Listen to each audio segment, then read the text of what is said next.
നാരായണ. ഓ നമസ്കാരം സാർ. സാറിനെ കണ്ട് അവസാനമായിട്ടൊന്ന് അപേക്ഷിക്കണമെന്ന് വിചാരിക്കാൻ തുടങ്ങിയിട്ട് കാലം കുറെയായി. ഒരബദ്ധം പറ്റിപ്പോയി. സാർ എന്നെ ഒന്ന് തിരിച്ചെടുക്കണം. സാധ്യമല്ല. അയ്യോ, അങ്ങനെ ഒരു അവസാന വാക്ക് പറയരുത്. ഞാനൊരു തീരുമാനമെടുത്താൽ അതിന് മാറ്റം ഉണ്ടാവില്ലെന്ന് എനിക്കറിയാമല്ലോ. അപ്പോ സാർ തീരുമാനിച്ചു കഴിഞ്ഞു? അതെ. അല്ല, എനിക്കറിയാൻ മേലാത്തോണ്ട് ചോദിക്കുക. താൻ ആരുവാ? നാരായണ. പൂരായണ പോവേ. തനിക്കൊരു വിചാരമുണ്ട് താ ഏതോ കോപ്പിലെ വലിയ രാജാവാണ്. താ ഒരു പുല്ലുമല്ല.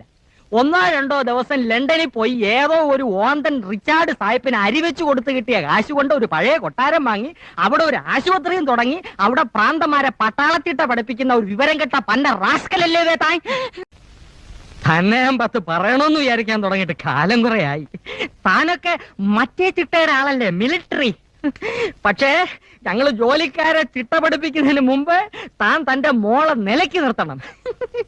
യൂക്കാലിപ്റ്റസ് മരത്തിനിടയിൽ പരസ്പരം കെട്ടിപ്പുണർന്ന് മരം ചുട്ടി ഓടുന്ന 2 യുവ മിഥുനങ്ങളെ ഞാൻ കണ്ട്. തന്റെ സ്വന്തം മോളും തന്റെ ആശുപത്രിയിലെ വട്ടനും.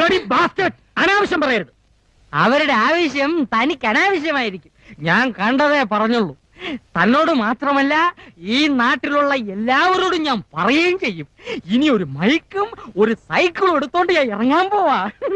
രവീന്ദ്ര, തന്നെയും തന്റെ മോളെയും ഈ നാട്ടിൽ ഈ നാരായണൻ നാറ്റിച്ചില്ലെങ്കിൽ തന്റെ പേര് തന്റെ പട്ടിക്ക് താനിട്ടോ.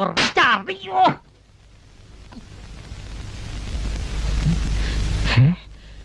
പോട്ടെ സാർ.